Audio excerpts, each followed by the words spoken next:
Thank you, sir.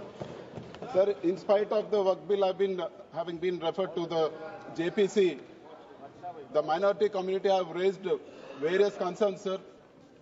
Lot of Muslim organizations like All India Muslim Personal Law Board, Jamaatul Ulama, and Jamaatul Islam Hind, and various other Muslim organizations have raised their objections. And even our party has raised objections in the JPC, sir. All our objections were in line with what OICG has also raised. So most of them were not considered. And in a country where we have almost 14.6% Muslims and 20 crore, it translates to 20 crore people, I think their concerns should be taken very seriously. Sir, we have concerns regarding this bill, and I would like to give out the reasons why we are going to oppose this bill, sir. So this bill is unconstitutional as it violates Article 14, 25, 26, read with Article 13 of the Constitution. Article 13 of the Constitution says that laws inconsistent with or in derogation of the fundamental rights shall be void. Sir, even Article 14 says equality before law and equal protection of the law.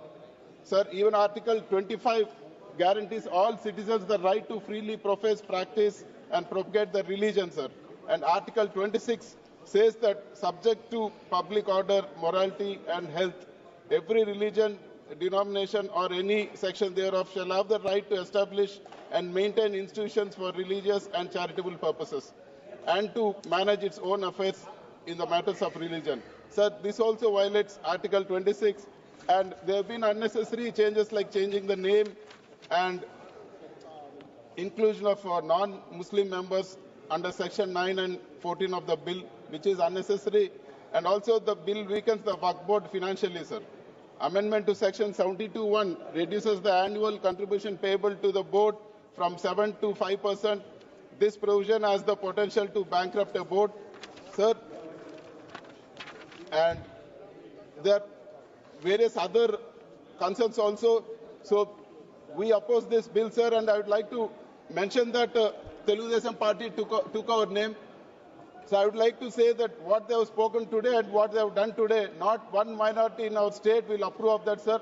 And Y.S. Jagannath Reddy has given a word that he will stand by the Muslim community for the Waqf Board bill, and we have stood our ground. And I would like the people of Andhra Pradesh to note that Chandrababu has ditched the minority community, sir. Thank you very much. Thank you.